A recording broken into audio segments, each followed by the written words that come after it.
Donald Trump won again. He won again.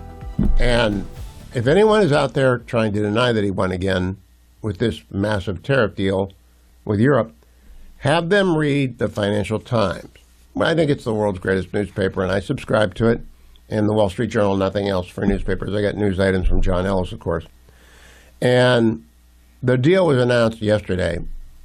Europe's going to pay 15% on everything, and a couple of carve-outs, a couple of tiny carve-outs, and a lot higher on the tariffs on steel, a couple other things. But basically 15%. Everything that Europe wants to send us, they're going to pay 15%. The reaction, I'm going to spend a lot of time on this today so you understand it. All you need to know is that headline number one from the Financial Times, Germany and France hit out at EU-US deal. Euro slides as investors bet that long-awaited trade agreement will hurt the Eurozone economy. And it's about both leaders of Germany and France are really angry with the head of the EU who struck this deal. The second story is even better. How the EU succumbed to Trump's tariff steamroller. In the face of Donald Trump's trade blitz, the Times writes, the EU began its path to capitulation on April the 10th. If you've gone to capitulation, the other team won. And that means Trump won, which means the United States won. What did we win? Well, let's give a listen. Here is President Trump at his golf course in Scotland, Turnberry, with EU President Ursula von der Leyen. Cut number 3. So we're going to do the following. The European Union is going to agree to purchase from the United States $750 billion worth of energy. $750 billion worth of energy.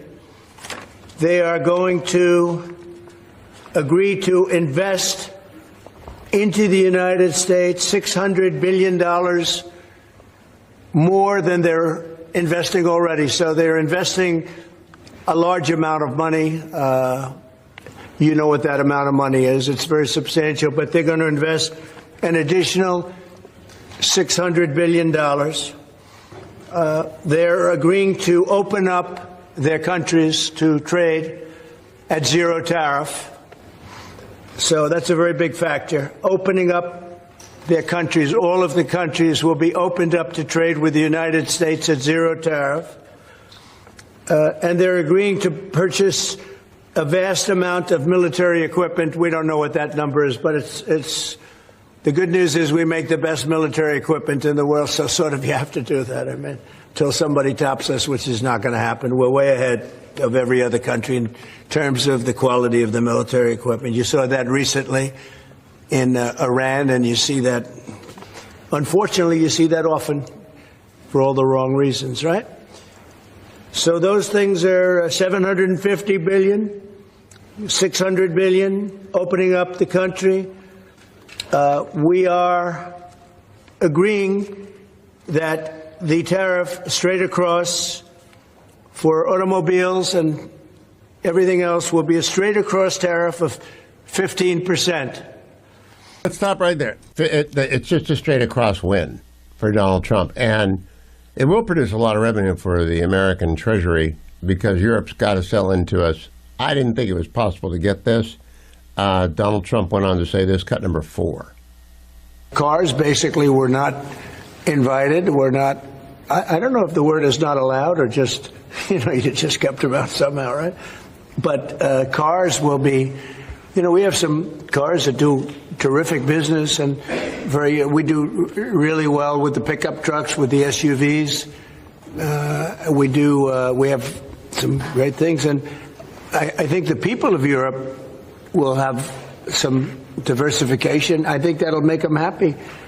So I think maybe cars would be the one that would go the biggest. And the second would be agriculture, the farmers.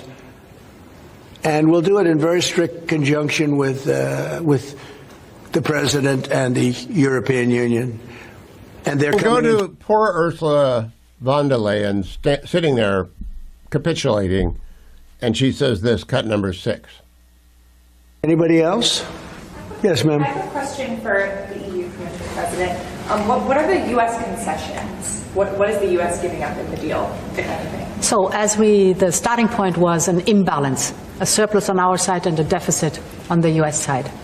And we wanted to rebalance the trade relation. And we wanted to do it in a way that trade goes on between the two of us across the Atlantic, because the two biggest economies should have a good trade flow between us. And I think we hit exactly the point we wanted to find. Rebalance, but enable trade on both sides, which means good jobs on both sides of the Atlantic, means prosperity on both sides of the Atlantic, and that was important for us. That what was important for us, Americans, is that Europe finally let our goods in, and they're going to pay us 15% from what they are subsidizing and sending here. I just think it's incredible. For full shows, live and on demand, it's Salem News Channel.